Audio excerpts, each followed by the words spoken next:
You want it? You got it. Reality radio done right. No nonsense, real and raw, just like you like it. He's corrupt, he's inexperienced, and he lies. Broadcasting from a broom closet in the Arizona Lotus Studios, it's Beef Vegan Presents.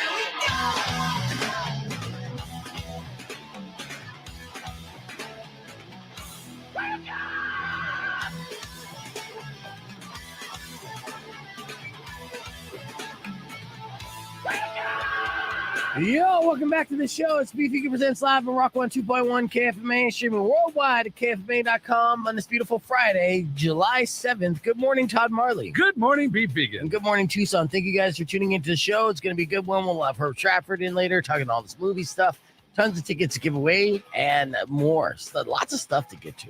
And immediately, we got Todd in for the studio. He's acting like the makeshift engineer. You're missing hinge screws over there. These microphones are loose. You need a 50-pound sandbag on that. Yeah. That screw is entirely missing. I don't know. You sent an email to Scott, dude. I mean, you're just like complaining for the sake of complaining. I put down trying to make this a livable, workable space that anybody can come in and enjoy without touching something and having it all fall apart like the house of cards that it is. Welcome back to the broom closet, man. You just kind of deal with it. You know, like I have a disorganized chaos going on in my life, just in general. So, this is a good allegory for that. Yeah, exactly. You know, it's kind of fitting, even though it shouldn't be the case. And what the hell? I already got Foo Fighters going. I mean, I guess there's a lot of things going wanky today, but that's okay. Yeah, no, you get used to it. So when things fall apart and crumble down around you, you'll get used to it. No, you bring a screwdriver and a crescent wrench and you tighten it down. You fix it. It takes 30 seconds. It doesn't take much. I've already fixed like 5 things in here. Well, yeah, again, I'll send that email to Scott and then he'll be on it. I'm going to send him a bill is what I'm going to do. He's a busy guy. You know, I mean, I saw him yesterday, actually. I barely see him around. Oh, well, he's all our over engineer. The place. Yeah, so I saw him. He has his door open. His office is a mess. He's cluttered. You know, he's kind of a hoarder, but if you bring anything up, you know, he'll get super defensive on it. And he was working hard. You know, he was online shopping. You could tell he's sweating. And I'm sure he was buying stuff for the station. It looked like t-shirts, but it doesn't matter. I mean, I'm sure he was eventually going to buy stuff for. It could have been t-shirts for the station. It was t-shirts that he was going to wear at the station. Yeah. Technically counts. Yes. Which t-shirts read every day is Saturday to me. Well, anyways, so let's get right into it. Our top story today is the fallout of Britney Spears and Wemby. Did you hear about this? Britney Spears has found her way back into the news. Well, she did it in the most cringeworthy way. So, of course, I honestly can't think of a non-cringeworthy story of Britney Spears. All right, yes. So here's what happened. Okay, so you know Victor Wembanyama, how you know how to say his last name? Wembley. No. Nope, then I don't. Wembanyama, right? Or something like that. So we call him Wemby. He's the prospect that was drafted #1 overall by the San Antonio Spurs. He's about 7'8". He's something like he's the alien. gangliest of the gangliest NBA players. Absolutely no, but he's a huge prospect. The things he's doing on the court has never been seen before as if somebody of his size and talent. So a lot of people in the NBA world very excited about Victor. And of course, he is projected to be the next huge thing, not just literally, but you know, like in everything. He's supposed to be a game changer, right? So people are excited to see him. And when you see someone of that stature, physical stature in person, you're going to be impressed anyways. And, you know, try to interact or get a picture with somebody who might be world famous here for generations to come, you know, and we'll see. Again, he still hasn't accomplished anything in the NBA yet. He's still young. He's a prospect. And right now he's currently in Vegas in the G League, you know, getting prepared for the NBA season. So while he was out at a restaurant, you know, in Las Vegas, a lot of celebrities go to this exact restaurant. With Britney Spears is a resident of Las Vegas and has been for many years, ever since her what did he call it? Conservatorship. Her residency. Yes. Same difference though. Her residency that they booked under her conservatorship to keep her a cash cow. Now she's free, but she's out in Vegas. She was with her husband, and they saw Wemby at a restaurant, and they attempted to go say hi. But Wemby wasn't having it, right? He didn't recognize Britney Spears. And, you know, he's, in his defense, she's like 5 feet tall, and he's like 8 feet tall. So he probably just didn't see her. Didn't notice. Yeah. Yeah, he was looking straight. So she went to go try to get his attention. And when that happened, his security guard, Wemby's security guard, backhanded Britney Spears and slapped her glasses off. Now, first off, it's nighttime. It's inside. She's wearing sunglasses. Okay. It's going to be difficult to recognize Britney Spears at this point in her life. True. Now, Wemby's not going to recognize her because wrong generation. He was born after Baby One More Time came out. Mhm. You know, Yep. years. Yep. I think he was born after Toxic came out. So he's a young man and he doesn't give a damn about Britney Spears. And Britney Spears can look like any twacked out Karen. And that might have been the case. But the security obviously shouldn't just be backhanding Karens left and right. So there's multiple reports with different like stories and situations of what happened. Now they say apparently Britney is a fan, so she weaseled her way into his entourage, tried to get his attention, and as she touched him, a security guy allegedly backhanded her, knocking her sunglasses off. Now, here are the few different stories that went down. One source claimed that the guy hit Britney's hand, causing her to slap herself in the face. Wasn't me. She slapped herself. She's crazy. Why are you hitting yourself? Why are you hitting yourself? She kept doing it over and over again. Why'd you put yourself in the chokehold? Why are you macing yourself? You know. The same source claims that Britney was knocked down to the ground. Now, witnesses who interviewed by TMZ say that the guard's hand that connected with Britney's face and the glasses flew off, but didn't see her fall. He also says that Britney was trying to get Victor's attention by saying, "Excuse me, sir," in a British accent. God damn it. Why? Britney. Why? She's so high, dude. Well, you know, and even if she wasn't like currently high, the residual effects, everyone knows someone who's partied too hard and kind of went down the wrong path and stuff. There's a residue left. I mean, she's had a life. She's had a rough life. Yeah, it's so tough. I don't feel for Britney at all. But you don't. Also, why did you use a different dialect? Right. Why? Especially if you're trying to get special treatment within the celebrity culture, right? You got this guy who's a celebrity surrounded by security and entourage. And if you want to try to infiltrate that, first off, he's got security and entourage around him to protect him from the normies, right? Just all the people around him want to get a picture with him, and he just wants to go eat. And then the way you're going to infiltrate that is by not letting them know you're Britney Spears right away. Acting like a rando, running up on them. Yeah. Now, in the interview yesterday, Victor said he didn't know what happened. He just remembers a woman grabbing him from behind, but security told him to keep walking, and he didn't know it was Britney. And I don't even know if he even know who Britney Spears is. I mean, he's not even from here. He's French, and he's a kid. So at least one source claims that members of Victor's security detail apologized to Britney, and she accepted it. But she's definitely not over it. In an Instagram post last night, Britney said she was backhanded after simply tapping Victor on the shoulder. Now, there you go. When she said that, I could immediately tell she's lying. All right. So, everything else I'm going to discredit from her side of the story because there's no physical way that Britney Spears can tap Victor Wemby on the shoulder. Right. Britney Spears, cheek at best. Yeah. I mean, at her peak, she's 5'1", right? She's a small woman. If she leapt for a high five, she might catch a shoulder. Yeah, like the bottom of the shoulder, right? This kid is 8 feet tall. You're not tapping anybody on the shoulder, and he's not walking around hunched over. So she waited for the time to strike. He's gonna go through that low door. That was my chance. I was gonna get him in the shoulder. Yeah. So, anyways, she did add that she gets swarmed by people all the time. In fact, that night she was swarmed by a group of at least 20 fans, and her security didn't hit any of them this time. So, I don't know. Turnabout is fair play, and I think that's karma. I'm sure security has slapped a couple Britney Spears fans time and time again, but she started off her initial Instagram post with traumatic experiences are not new to me. Oh, my God. Oh, my goodness. Yeah, so that's the top story of the day, the drama, and we'll keep you updated. I got also funny audio to play a little bit later on of this interaction and whatnot. But let's get right into our music. You already heard Foo Fighters starting to play.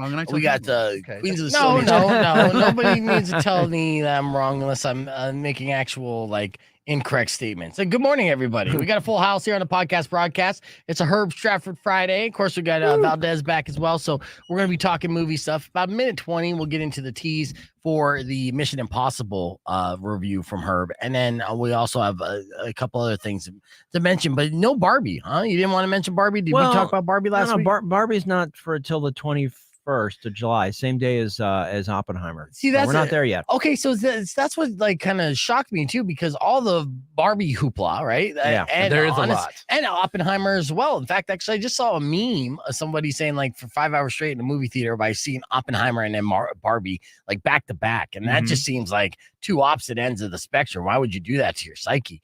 But I guess you need a palate cleanser after Oppenheimer. Yeah. No. And actually, when we're talking about Mission Impossible, it's sort of a tease because it's next week. You know what I mean? It's not. And that's this fine. weekend. So that's yeah, fine. Yeah. Yeah, and it's still, good to kind of get people caught up on that. And we're not going to be doing movie reviews next week because we have a very short week next week, just Monday and Tuesday, which honestly, just kind of like coasting into that. 3 shows this week and then off. I'm like, all right, this is what Howard Stern feels like, right? That's right. Get used to this schedule. But, after the vacation, we'll be back to 5-day weeks and whatever. You're gonna do a day job.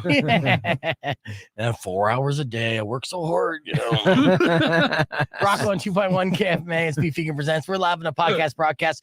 Full house in the building. Todd Marlie still hanging out. Hello. Film critic Herb Stratford, of course. And I'm Valdez. Yeah, so all 4 of us chilling on the podcast broadcast. Join us, youtube.com/Beef Vegan. Coming up after Shinedown, we're going to talk about Mission Impossible. What is it worth the hype? Everything that is being said about the film, the behind the scenes hoopla, and what to look forward to with Herb Stratford, all coming up after Jelly Roll, plus new releases coming to your streaming services. So keep it right here. It's Rock on 2.1 KFMA, your podcast broadcast. Clear. I know I added some things in there. You're going to have to make some shit up. I can roll with it. Yeah. You're like, oh, speaking of behind the scenes hoopla, I heard catering one day didn't offer any protein whatsoever. It was all vegetables.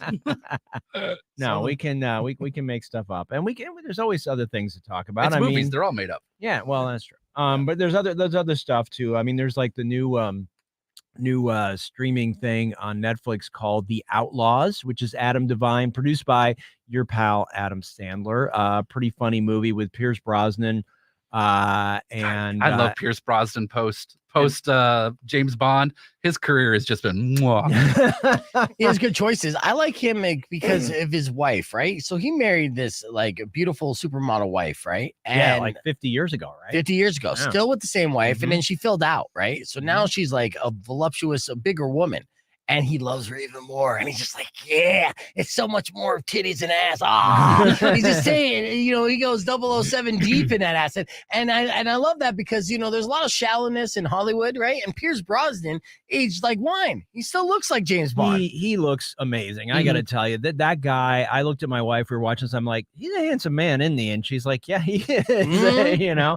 I mean, you're right. He is totally aged well. And it's like, it's interesting. He's got his regular accent in this movie. You know what I mean? So he's like, he sounds like you're just like, oh, damn, dude. You got it going on, man. He is just, yeah. And the movie's, it's okay. It's called The Outlaws. Basically, Adam Devine is this guy. He's never met his girlfriend's parents before. They've sort of disappeared. They sort of ghosted on her. They show up. And basically there's the thought that they may be these bank robbers. And Adam Devine is this total nerdy bank manager. And Adam Devine, if you don't know, he's the guy from Workaholics. So many things. But yeah, I mean, also like Pitch Perfect. You know what I mean? It's just like he's a funny guy. Yeah. So Pierce Brosnan is his fiance's father. And it's it's a little bit formulaic, it's a little goofy, but it's fun. And it's like, and Pierce, you're just like, and there's a great 007, there's sort of a nod in there. There's a little Easter egg where he says something and there's a reference to Bond, which is great. I love that he can do that. Right. You know what I mean? It's just like, he's not hung up on it or anything. Do you think was he forced out of the franchise or did he walk away? And if he did walk away, do you think he walked away too soon? No, I think it was mutual. I think it was underperforming box office, and he was just like, I'm not sure this is a fit for me. And he did 2, I think, didn't he? Maybe 3. I think he might have did 3. And for me, he was James Bond. I mean, that was my James Bond. I grew up, and it's not that I was a massive fan of James Bond or watched all the films, but that was the only familiarity that I had with James Bond. He wasn't Sean Connery or anything like that. I think he's our generation's James Bond because of GoldenEye for Nintendo. Well, that's very true too. Like, that's he's why. Even on the cover, we're like, oh, we're gonna play some GoldenEye. Yes, he did. GoldenEye, Die Another Day, Tomorrow Never Dies, and The World Is Not Enough. Yeah. Wow. Yeah, I'm surprised by that. I would have bet money on 3 as the max. And I think it's just interesting too, because to me, and of course you make fun of this all the time. I'm older than you guys, but it's like What? Like 4 years. But I've experienced all the Bonds except Lazenby. I mean, I didn't see that first one, at the time. But I mean, Sean Connery brought a certain gravitas, but also he was sort of an old dude, right? You know? Yeah. And Roger Moore to me was always sort of smirking, and it always seemed like a little bit too sort of tongue in cheek, And I mean, I think that was the material he was handed. But I think Pierce had a really nice thing. The only thing I would say is he was a little slight. All right. He's a little slight. Let me ask you this then. All right. Rank your James Bonds. Rank my Bonds. Yeah. Since you watched them all because they came out during your entire lifetime.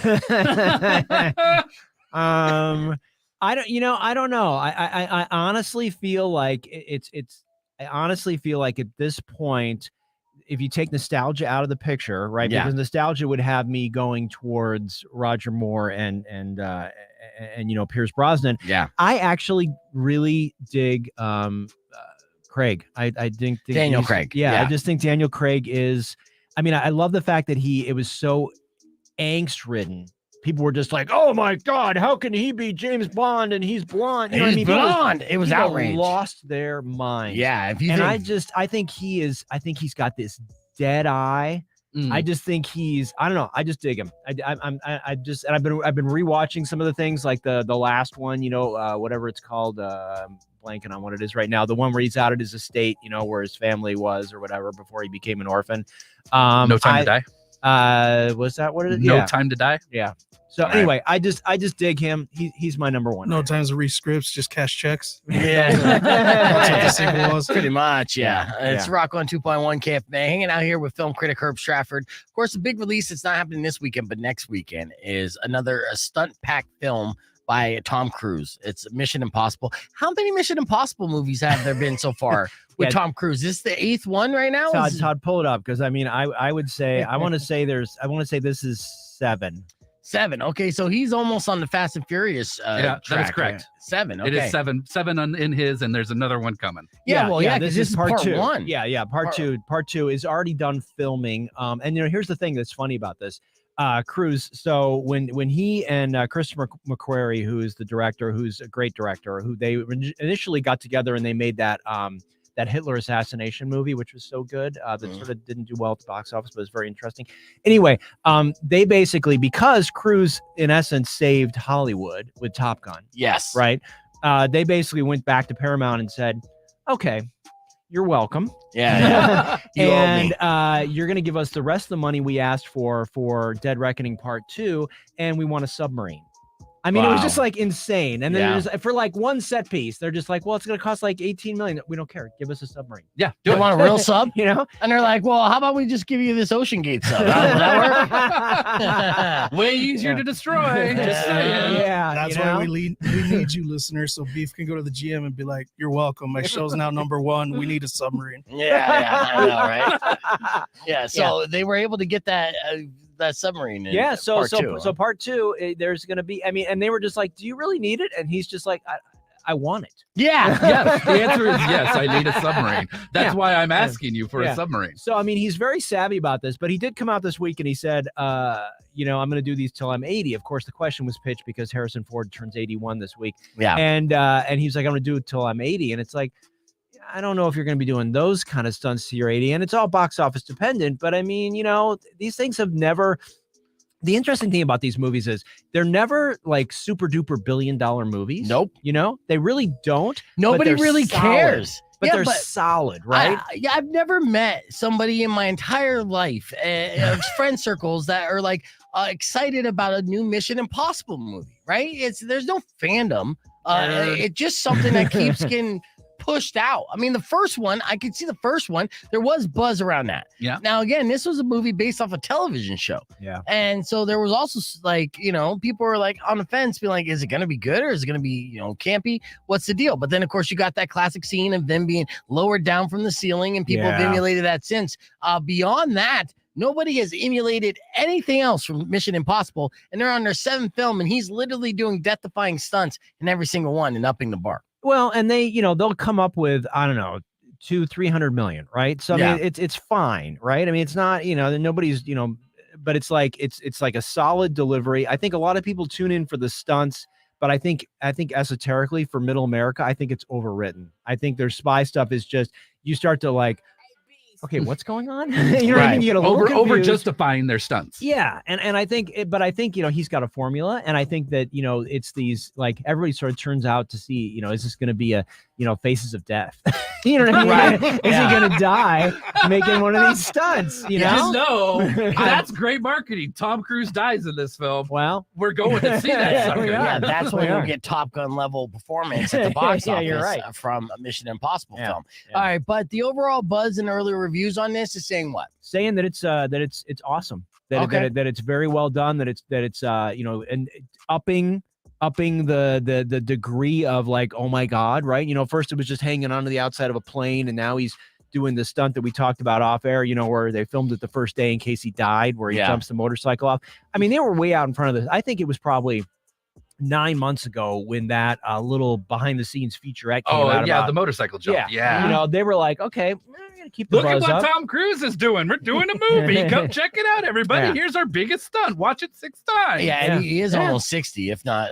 He is. He just turned 61. Oh, there you go. So yeah, Yeah. to do that kind of stunt, still impressive. He's in impeccable shape, but Oh my God, yeah. yeah, like feasting on baby fetuses and abstinence will do that to you. All right, so what's the projected box office? What do you think they're gonna pull in opening weekend? And I'll give you an over under on it. I'm gonna say 90.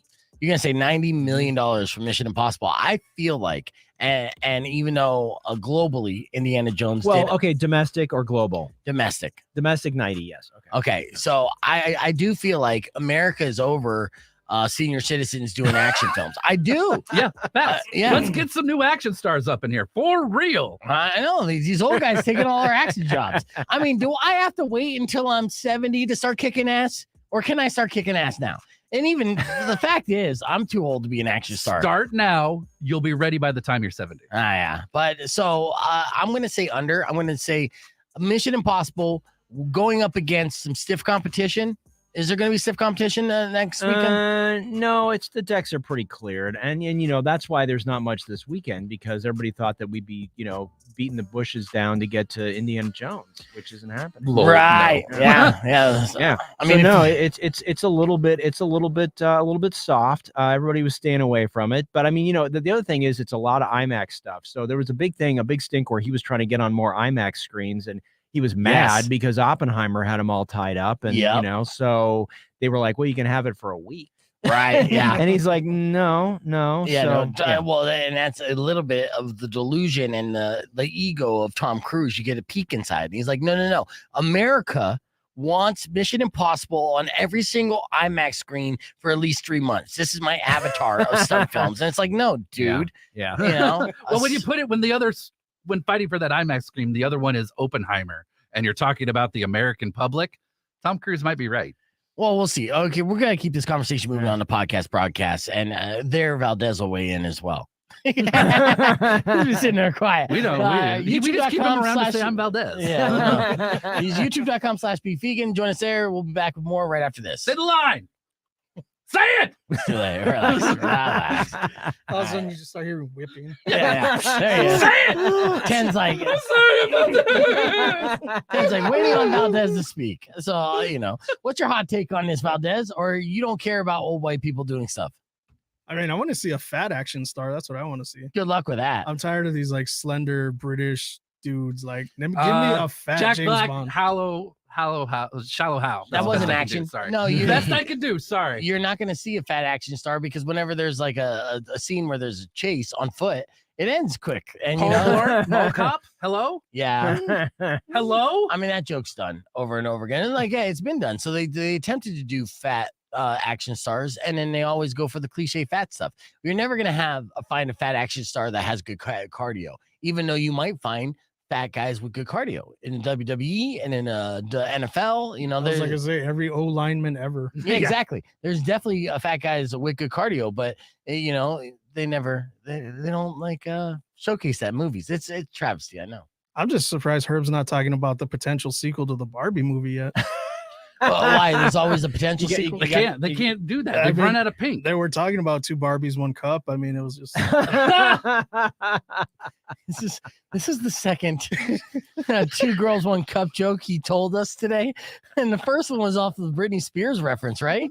Oh, that we're talking about. Yeah. So you were stuck in this 2 girls, 1 cup fucking loop. So I know What's messed up exactly. is I've never seen that damn video, and That's I reference it all the time. Bullshit, Valdez. I think that you watched it in the last 24 hours. Because why would you reference it twice? I don't within know. a morning Things show? pop in my head. I'm It's sorry. just on its head. He's missing it. It is a void in his life. I don't know. And that's circle what 2000. God, that was a long God, time I don't ago. even want to think that. No. 2000 probably. Yes, it was on. It was on DVD. Safe search off. All right, hold that thought. Look, let's get right into our Florida Man story of the day. It's a podcast broadcast exclusive. Florida man, catch an alligator in the trash can. If you can't do it, no one can. Come on now, Florida man. Now, I actually have 2 Florida Man stories. They were so fantastically Florida that I had to share with you guys, and it is amazing. So the first one, and I think I have footage of this. I do. Okay, so there was a teenager near Tampon, so it's a Florida teen, who's in trouble after telling an alligator to hold my beer. Or technically, it was his can of hard iced tea. Now, he's still a teenager, still not legally allowed to drink, but in Florida, it doesn't matter. They look the other way. You got an ID? No, I don't even have shoes on. What are you talking about? Makes sense. Here you go, son. So last week, someone posted this video of some teenagers hanging out in a parking lot and getting a baby alligator to latch on to a can of Twisted Tea. Then one of them picked up the gator with the can still in his mouth and chugged. Yes. And I'm going to show you this. It's actually pretty impressive for, teenage stunts, shenanigans. A gator chug? No, he chugged the Twisted Tea Out of the mouth of the out gator. of the can that was being held by the gator. Yeah, gator chug. Yeah, it's a gator chug, right? A gator stand? When I served, my work was critical. And I don't feel like that's the case anymore. Right now, do this audio right here. Don't worry about that. I'll pull it back up here in just a second. This is super impressive. All right, here we go. I'll rewind it. So this is the gator chug. Of course, authorities are unhappy about it. Look at that. With the gator. Gator. He grabbed the gator. Yeah. And these teenagers in a parking lot of like Carl's Jr. or something. And there's an old guy who loves gators a little too much. And is like, It was a Waffle House. Let's be I was honest. gonna say, Yeah. Carl's Jr. is way too classy for Florida. Yeah, right. Look at that. Oh, my Amazing. God. Man. And sharing stuff with nature. That's amazing. That's so Yes. kind. I could never do that with the Gila monster. Not in a would- million I know. years. See, but Valdez, here's a good picture of me with a gator. Look at Oh, that. so you did the same thing in your youth. Oh, yeah, you Good job, chugged Herb. it? Nice. Oh, yeah. you're Herb holding that invented baby gator standing. Yeah. That's in Egypt. We were walking through this Was it botanical crocodile? garden, and well, yeah, crocodile because it's the Nile, and well, no, and basically, I said to my wife, like when we were in Egypt, she's like, "What do you want? Like, what are the things that you want to do?" And I'm like, "I want to see an alligator. I want to see a crocodile." Yeah. Right. And the thing is, they built the Aswan High Dam, so now the gators are not down anywhere in that part of Egypt. So we're walking through this botanical garden, and these 2 guys have got this gator, and they're just like hanging out with him. It's got a rubber band around its mouth, and they're just like, "Oh, you want to take a picture with him?" I'm like, "Hell yeah!" Hell yeah. Are you That's what I kidding came me? to Egypt for. Are you Fuck kidding the me? pyramids, man. So touch there that you gator. go. There's me holding the gator. So yeah, Amazing. I did it. Or crocodile. Egypt man. Egypt man. Yeah. I like it. I would have Thanks, done the Valdez. whole like Lion King thing. I would have held it up like, like a pup. Very nice. All right, so that was Florida Man Story part 1. But luckily for you, on this Friday edition of the podcast broadcast, we got another one. Florida man, catch an alligator in the trash can. If you can't do it, no one can. Come on now, Florida man. Here's the deal. deal with Florida men, right? Like they could be civilians and they could actually be on the job as well. The customer service at 7-Eleven in Florida just hits differently. When I say hits differently, I mean, Do you mean that literally? I mean that literally, with like a big gulp cup. A 7-Eleven cashier in St. Petersburg, Florida, got arrested on Sunday night after using a big gulp cup as a weapon. He's a 35-year-old dude named Miles Jenkins. I actually got a mug shot, so you can see old Miles here. A smaller. That looks like a Miles. He's got a very small head. All right. So what happened was he was frustrated with the customer over payment. So it was one of those deals where customers trying to like put the debit card in, and then the debit machine's not working, right? He got frustrated, and he's like, you know what? Fuck your card. Threw a big gulp full of lemonade at her. Now, 3 other customers saw it happen. It was the busiest 7-Eleven it's ever been. And so the big gulp hit the woman in the head, but thankfully she'll live. And now he's facing charges for felony battery, but the size of the drink didn't actually have anything to do with it. So he could have gotten in trouble if it was a small gulp too. He's got a record, served several years in prison, and that was the reason why I got hired at 7-Eleven in the first place. Be like, you're qualified. And now it's going to be a felony instead of a misdemeanor. So this guy's going to go to prison for a long time for throwing a big gulp. Whoops. I know. And that's your second Florida man. Which one do you think is more Floridian? Oh, the gator. Yeah, Gator standing. Sure. Yeah. By a country mile. Yeah, Okay. you can throw a big gulp anywhere in the country. Yeah. You know. That's true. 7-Elevens are If you'd everywhere. have told me that was Texas, I would have believed you. I'm like, oh yeah. Yeah, I just don't have a Texas man song. And if I did, I mean, that's a whole other ballgame. It would be fantastic. Rock 102.1 KFMA. Welcome back to Beef Vegan Presents. We just did 2 Florida man stories on the podcast broadcast. So, you never know what kind of content you're going to get just by going to youtube.com/beefvegan and subscribing. All right. Now, there's a lot of stuff that's been coming out to streaming. Now, with God is a Bullet, is this one of those stream things that you have to pay for? Yes. So it's like on iTunes, right? It's $6. I mean, come on. Movies, but That's true. this is a super dark movie, right? So this is Nikolai Costa-Waldau or Waldau, the guy from Jamie from Game of Thrones. Oh, okay. Sure. Okay. So he plays this guy who's Wait a second. There's pause real quick. I like how you pointed to Todd and say Jamie from Games of Thrones, like nerd speak. And he's We like, have- yeah, I we know have exactly what you're before, talking yes. about. Yes. he knew exactly what I was doing. I know you put that did. down and picked it up. It's great. I know. It's great. Feel awkward in the middle. So he plays a guy who basically his ex-wife gets murdered, his daughter gets kidnapped by a satanic cult. That's the lead up. Okay. Okay. That's good. Okay, so you got me. hot. Arc. Okay. And January Jones is in this. Jamie Foxx is in this, almost unrecognizable. I mean, this is a really, really dark movie. So if you're into something super dark, check it out. It actually drops over the weekend, and it's on pay-per-view. But I always love when you get to see folks, just go outside of their comfort zone. And this is definitely. This is not a feel-good movie. I'm just gonna tell you. Yeah, this movie does look pretty spooky, and not Yeah. like a horror film way. It's very based in like reality, but the people that are in it all look terrifying. Yeah. Terrifyingly real, but just kind of like, yeah. Well, hell. and I mean, you'll see it for the trailer, and I'll just tell because people can't hear it. But basically, he decides to go undercover into this cult, right, to try and figure out where his daughter is because she got kidnapped. And they're like, he shows up, and the people that are helping him go undercover, he's like, what do you mean I got to get my whole body tattooed? And they're just like, well, I mean, they got to take you seriously. Yeah, I dude. mean, you got to commit. And Yeah, so, fully commit. yeah, he fully commits. How ridiculous is that though? Where it's like your whole body tattoo, that's gonna take weeks, without healing. yeah. In reality, now in Jamie Foxx's character, does he have what is that condition? Impetigo, I think is what it's called. Yeah, where the you're- condition where Michael Jackson claimed to have that, but it's a real condition where parts of your skin look like bleached white. Yeah. Yeah, Yeah. So I mean, Wow, you know what I'm that's a trip. saying? It's like this is a heavy duty. You can see why this is maybe not playing opposite Indiana Jones or Barbie. All right. Total counter programming. So you want to see something dark, check it out. I will tell you this right now. There hasn't been many movies recently in the past couple months that I've been like, ooh, that looks like a film I got to check out. It's like beautifully dark, and it looks like the cinematography looks great with this as well. But the characters are just that. These are like characters you would see someone in a twisted reality.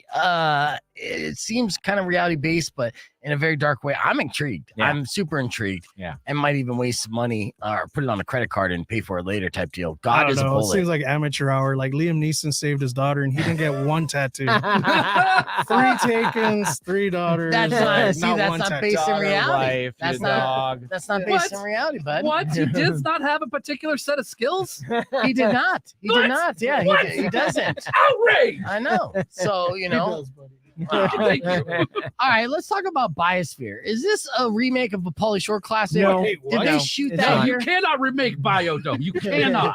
No, Seems no, like it. Okay, so no. what's the deal with Biosphere? So basically, this is Sterling K. Brown and Mark Duplass, basically 2 guys who are in this biosphere type thing. It's the end of the world. They may be the last 2 humans that are around, and so Obviously they go immediately into gay sex, right? I'm not going to divulge all the plot points. Spoiler. Okay, no. Um, All right. So just some weird things start to happen. They start to wonder, are we, is the reality what we're being presented the reality? Much like the great Apple TV show Silos, right? Mhm. Which I don't know if you guys have been watching, or Silo, excuse me. Yeah. So yeah, this is a pretty, and I mean, Mark Duplass, I love Mark Duplass. I mean, he's part of the Duplass brothers. I mean, they're indie film guys. They do all kinds of really interesting stuff. So yeah, I mean, this is not Biosphere 2 up the road. This is definitely different. That's good. Is it funny but also depressing? Yeah, And, exactly. Yeah, it looks like a lot of great early reviews. Yeah. In fact, actually, a Hollywood Reporter said, unlike any movie you've ever seen recently, hilarious and earnest. Just some of the takeaways from their talking points that they're showcasing in their trailer. But yeah, I mean, essentially, are you believing the buzz on this? Yeah, I think it's just a classic indie film, right? Just sort of a cool, non-Hollywood, non-big budget sort of counter programming to everything else we've been talking about. It does seem pretty simple to just as far as the set. You're stuck in the biosphere. Single set piece. Yeah. Single set, yeah. And then you just move the camera around. Yeah. All right, and so they didn't shoot it here in Tucson. No. That's a bummer. So They it's didn't more shoot- like a psychological version of Passengers then. Yeah, Okay. yeah, exactly. Without the romance. Yeah. Well, then spoiler. Yeah. I guess there is no romance. We're going to debate how long it would take us just to go full gay in the biosphere at the end of the world on the podcast stream, youtube.com/beefvegan.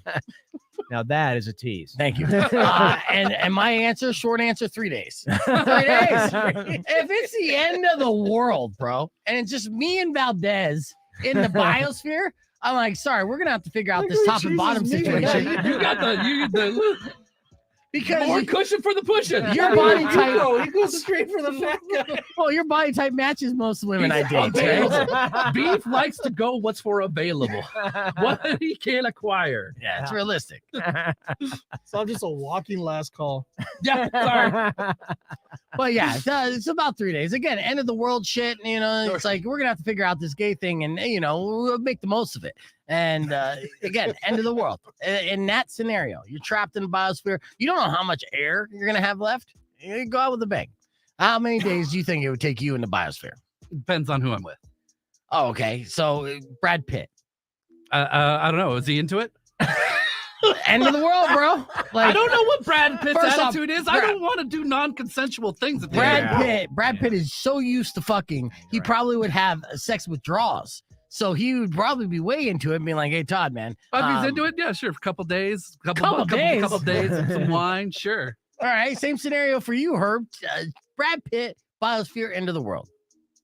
36 hours.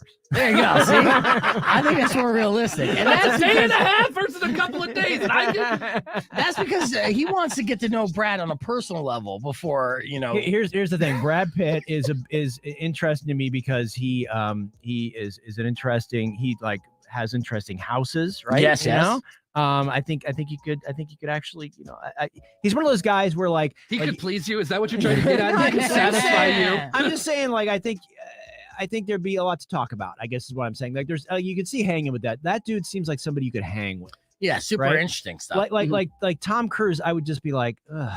You know what I mean? I'm just like, I feel like Another Scientology story, Tom. it would just all be about Tom, right? I just feel like I don't know, and it's funny when you meet some of these people, and I'm not like name dropping or anything, but you meet, they always say never meet your heroes, right? You know what I mean? Right. And so you meet certain celebrities and they're sort of douchey, right? And you're just like, oh, well, that's unfortunate. But did they Like, say you know? the same thing about never have End of the world sex with your heroes. No, I think we They don't just say that. started something. Yeah, I don't think that's a phrase. We just started something. All right. Yeah. So they got Rick said 5 minutes for beef, and did you watch the new Tom Segura comedy special on Netflix? Not yet. It's I plan hilarious. to. I highly recommend it. But he actually talks about meeting Brad Pitt there, and he said Brad Pitt is so unbelievably good looking, he couldn't make eye contact with him. and super shy. So like Brad goes to his show and then goes backstage to meet him, right? Because he's Brad Pitt and he could do that kind of shit. And Tom Segura's like, hey, getting shy. And Brad's like, hey, look me in the eyes. No. It's a great bit, and I strongly recommend that you guys see the entire thing. He says some pretty outrageous things, but in reality, yeah, like biosphere end of the world, you're just gonna figure it out. And Brad Pitt, that's a no-brainer. In fact, actually, I'd start blowing Brad, and then he'd be like, "Wait a second, dude, we don't even know if it's the end of the world yet. I think we just have a power outage. Oh, the power's back on. Like, whoa. Shit." So, all right. Well, enough of that talk. We should stop while we're behind. What I do want to show is Welcome to Mix. Yeah, what I did notice is Hot Rock returned to movie hacks. Yes, it's a big time. What happened to that guy? I miss him. I do miss him too. His schedule messed up. Not messed up. Changed a little bit. It's been more and more difficult to get him on during right times. But don't worry, I'm sure we'll have Hot Rock back here eventually. But he did drop a brand new movie hack for the movie that we talked about most this morning, and that, of course, is Mission Impossible. So without further ado, I'd like to present to you Hot Rock's movie hack. Check this out. I gotta go press play here. This is Super Joint movie preview hack, yo. Yeah. Keep it where you going on that motorcycle. I'll be hunting out cliffs of this movie's cliffhanger. Ooh, this looks like a pretty good cliff. Since this is part 1, we gotta end with a cliffhanger, else Noah ain't got no reason to go see part 2, yo. Maybe there'll be some cliffs at the end of this haul, homies. I don't know, Ethan. Oh shit, no part 2 for you. Maybe there's a cliff over here. Get out my way, I'm scouting locations. Hold up, there ain't no cliffs in the desert, yo. The Grand Canyon is in the desert. Holy shit, you know what that means? We go into the desert, homies. Give me some horses, yo. Hey, you bring back our horse. Did he just call me a horse? I'm gonna look up cliffs in this fancy-ass library. Maybe we use some underwater cliffs. Like the Mariana Trench? No, I'm a redhead. Ginger's my favorite. Where I go next? Head to the castle, then ask for Bob from La Bamba. What's up, Richie? Who the fuck is Richie? You don't understand a goddamn thing. Homie, after 6 movies, the shit gets convoluted. Have you seen what they be doing with that whole Fast and Furious franchise right now? They're gonna be jumping cars to Jupiter in the next one. Jupiter, homie! That's silly. Cars can't jump to Jupiter. Wait, can cars jump to Jupiter? Hold up. We might be getting off track with this whole Jupiter Fast and Furious thing. We're supposed to be finding me cliffs to hang from in the 3rd act. I'll help you find some cliffs. Thanks, homie. We with you too. Yeah. I played Bob in La Bamba. Do you remember when we first met? I stole your wallet like this. Yeah, I remember that. I'm gonna find this cliff, homie. You can't stop me. When I find that cliff, I'm gonna ride to the top of it. I'm gonna ride on that motorcycle.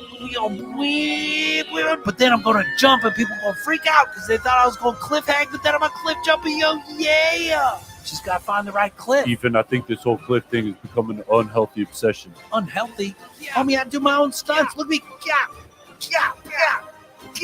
I'm Tom fucking Cruise, yo. They pay me to jump off shit, drive shit, blow shit up. That's what I do, yo. I can verify that's what he does. Every movie. Trust me, I've been training for 6 movies. Watch this. And boom. Cliffhanger ending, homies. Gotta watch part 2 now, yo. We cliffhang that shit. Literally just left me hanging on a cliff. There you go. Hot Rock at it again. Killing it. Awesome. Killing the Episode game. 201. So don't forget to subscribe to Hot Rock. That's Hot Rock Super Joint on YouTube. They just had their 200th episode here recently. So they're banging it out, man. Continue to do it. And I was very excited. I know it takes a long time to put those together. So I'm excited that he brought those back. So it was a trip. All right. We still got time before we get back on. Let me just reset our stream here.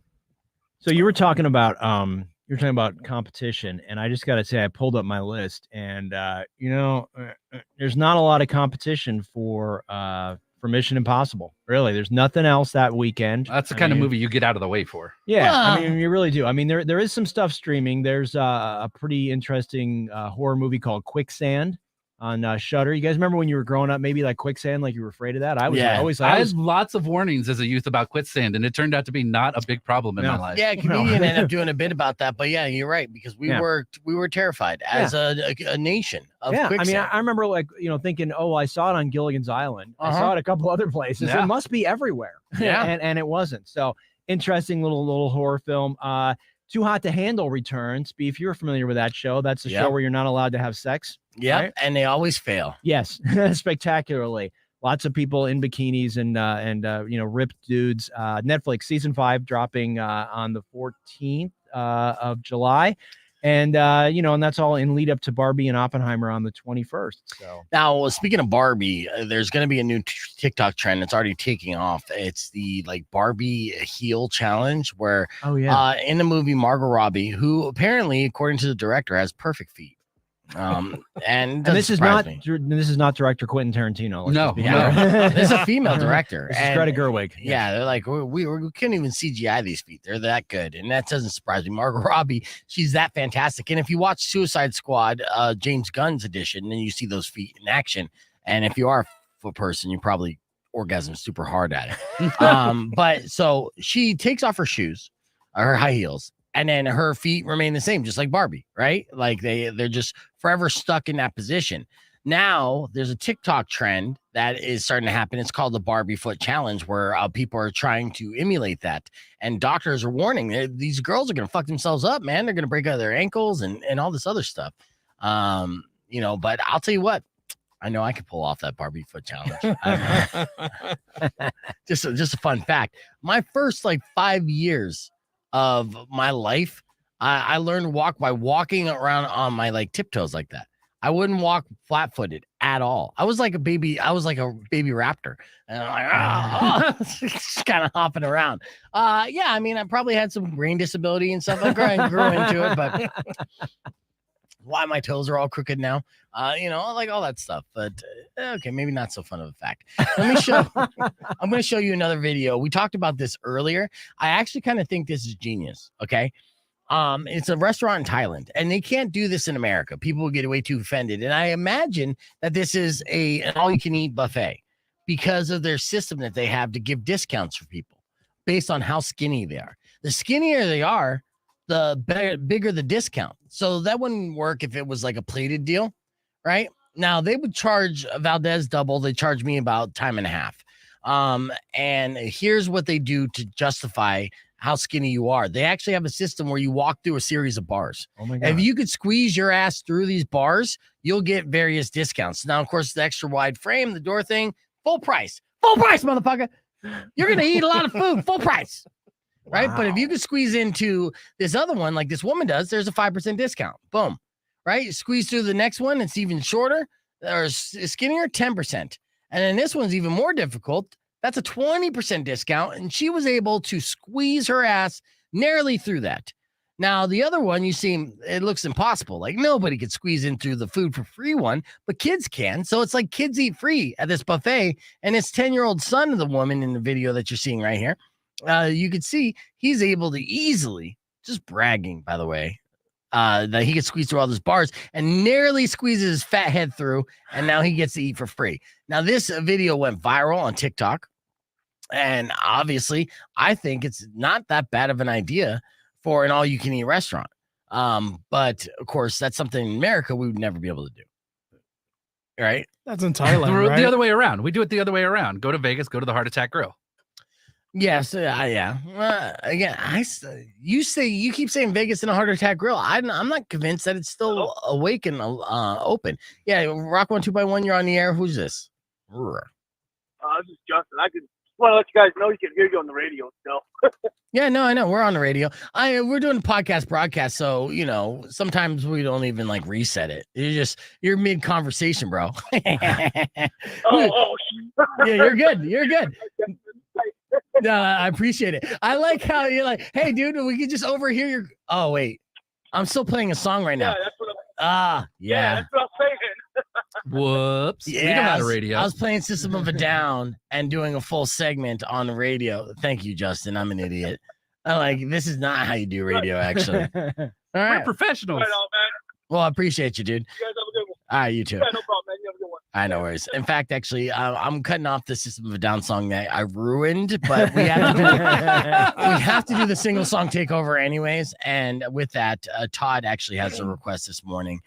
Tell me about Success's DEBP. DEBP, Don't Eat Bar Peanuts. Success is a band out of Seattle, Washington. Are they still a band? I honestly have no idea. I haven't hooked up with these guys. The reason this one came up, my alma mater, KGRG, is having their 50th anniversary. It's a college radio station just outside of Seattle. Mm-hmm. And they came up and was like, hey, guys, what songs do you remember? And this one came up in my list. So it was the single song takeover. I want to share it with everybody. Yeah. Don't Eat Bar Peanuts. Yeah, it's a great old school like ska punk song. So we're gonna play it for you right now. Success is the name of the band. Peanuts. Oh, okay. Jesus. Get peanuts out of your mouth, all this. All right, so clear, and now I'm playing a song. So just music's playing. I like how I talk to Justin like he's stupid. Like, yeah, bro, this is the show, man. I'm doing my show, and they're like, no, dude, you're playing a song too. Like, yeah, awesome. Or doubling down, you get music and entertainment at the same time. Right, I know. I was wondering why the phones are blowing up. I'm like, it's not that interesting, though, guys. I mean. You weren't calling when we were talking about the Brad Pitt gay debate. That'd be cool to like mess with that restaurant in Thailand and get a bunch of like homeless kids and like take them in for free. Just all go through. We don't want to destroy this business. My fat ass gets paid. I have to pay, but I'm like, eat, children, eat. Please, eat. Yeah. Yeah, that would have been a great segment to talk about on the air. Wow. Just murdering System of a Down's toxicity, dude. Ridiculous. I was just worried. I'm like, dude, we need a dump button at hitting point there.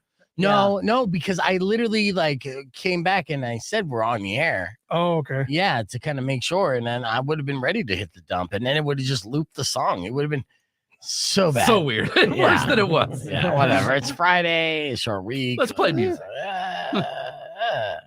I don't know. There's other stuff I want to get to. So Tom Cruise one, we already talked about that.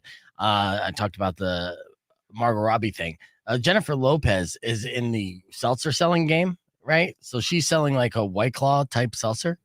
But people are like pointing out that Jennifer Lopez is like notoriously sober and doesn't drink.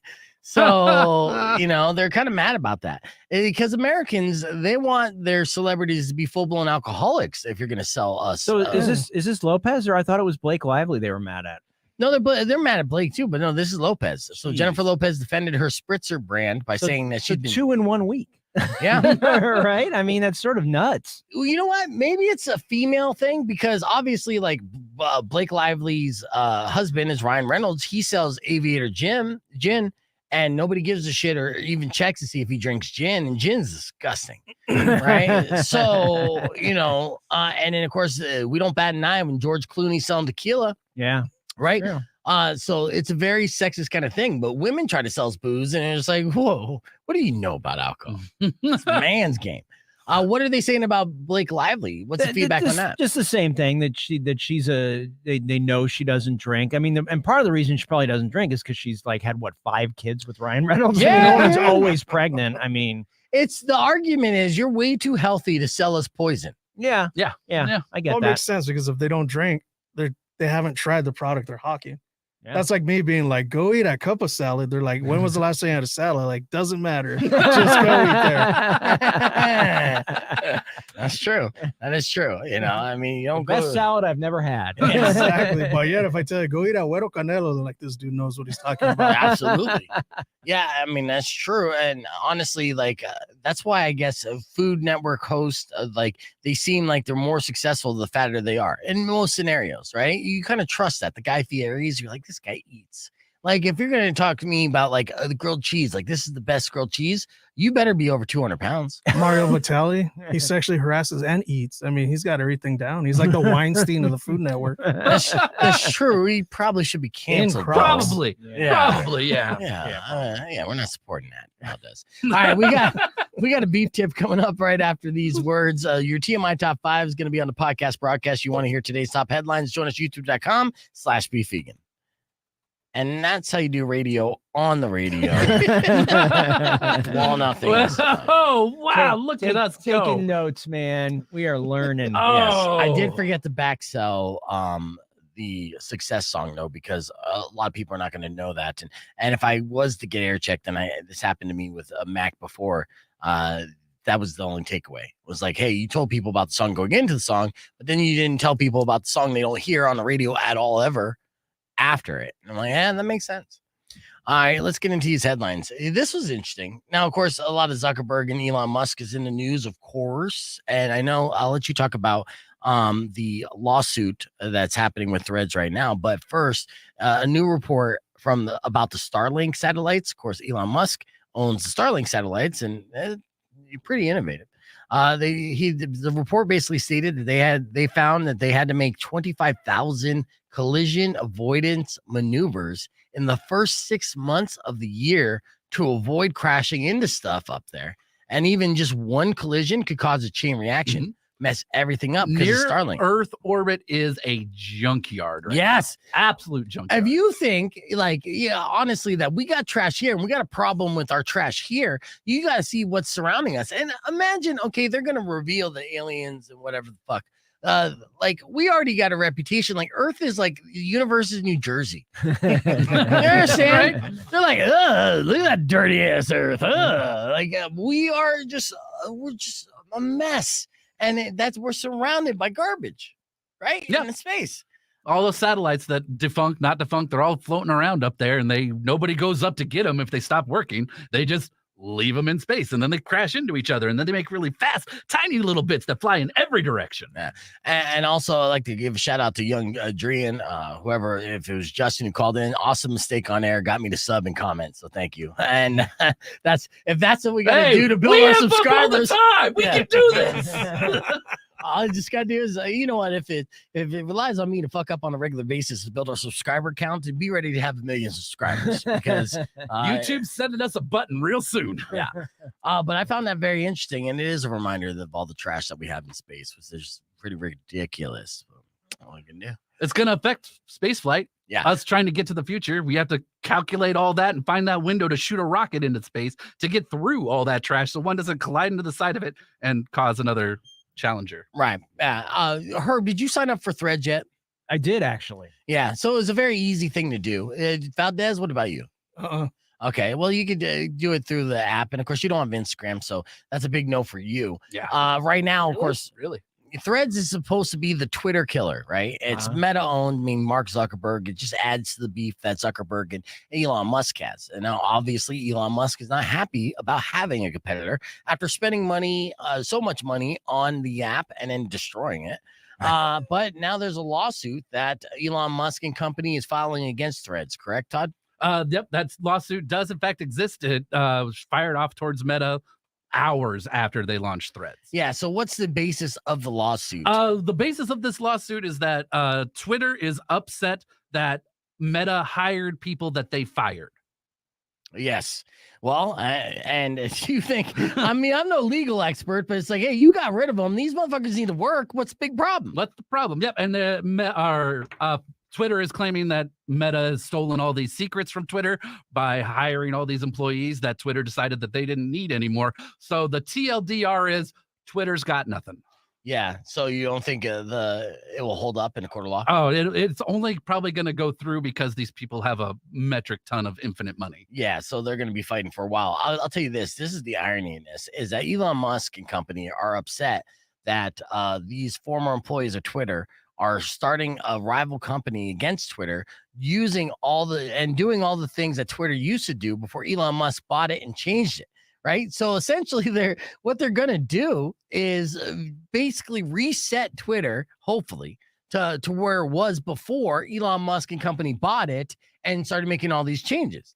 I'm still waiting to see. I'm on the fence on that because the Threads right now has been underwhelming. What do you think, Herb? Do you like it? Yeah, well, I'm sort of still digging in, right? You know what I mean? Like I signed up and I, did all the connections and everything, but I haven't, put anything up, and I haven't really. It seems like everybody that I follow, nobody's put anything up yet. So, I'm looking at stuff, and you're not following me then, huh?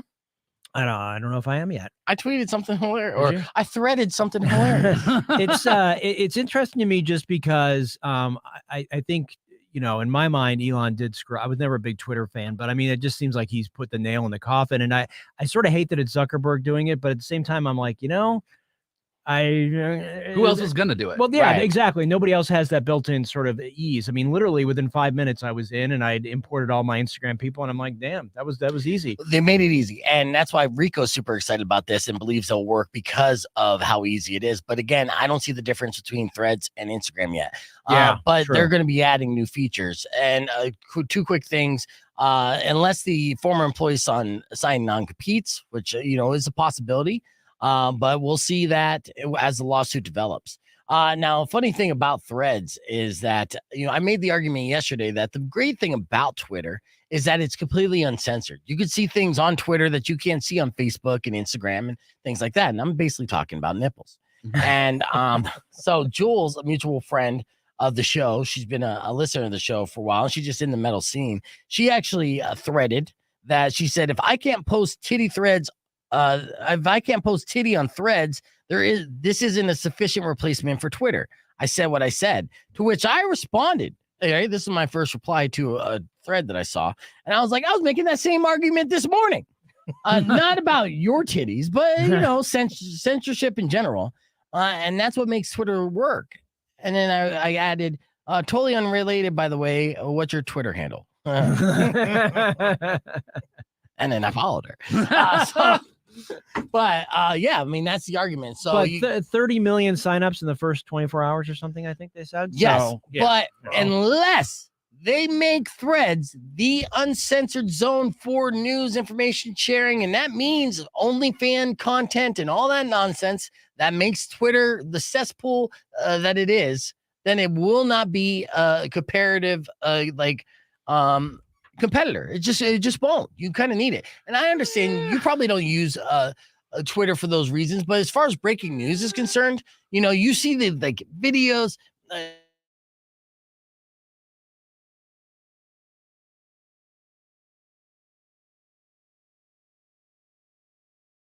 Said active shooters, and then everything got screwed.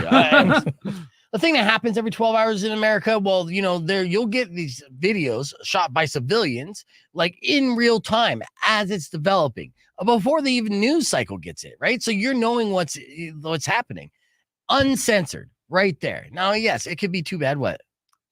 Your clock. What about my clock? You're not going to get a beef tip in. No, I got 55 seconds in, and then I'll have 1 minute and I'll do a quick beef tip. But, but again, in closing, it's the uncensorship and that makes Twitter a great social media network and separates them from literally every other social media network. MySpace is gonna make a comeback. You'll see. You'll all see that. It's a sleeping dragon. It's not a sleeping dragon. Trust me. I tried to sign back into my MySpace just to check in with my best friend Tom. Timberlake said no. Yeah. I've tried deleting an account. It will not let me delete it. No, I know, but it just kind of stuck there in the annals of the internet. Did I say that correctly, Herb? Annals. Yeah. Annals. You said it. All right, 3 seconds. Let's do a beef tip. All right, we're all out of time, unfortunately, but I'd like to thank everybody who subscribed to youtube.com/beefvegan, of course, and listened to the show this morning. We have 2 shows next week, Monday and Tuesday, and then I'm going on vacation for a couple weeks, but we'll be back refreshed, ready to kick some ass going into the second half of the year, and we got some cool new promotions that we're going to be rolling out as well. Weirdo's going to be holding down the fort, though, so have no fear. Lots of different content to hear on KFMA, so just keep it here every morning as you progress. All right, let me give you a beef tip before I'm out of here. All right. Some tips to help you save money on upcoming summer vacation. Book your plane tickets now. Travel in late August when nobody wants to travel. and be flexible about dates and destinations, meaning like go on vacation on Tuesday, Wednesday, and then get back on Thursday. You'll save some money that way. I know that all sounds terrible, but if you're broke, you got to get used to being terrible. All right, we're out of here. Terrible beef tip. See? Terrible. We are experts on terrible. We do everything terribly. It's the only thing we do great, but apparently it works. Awesome. Thank you, Herb. Thank you, Valdez. Thank you, Todd. You guys have a good one. Dress and Frights and Frocks. All right, thanks for watching, guys. Oh, thank you. You're not used to having a producer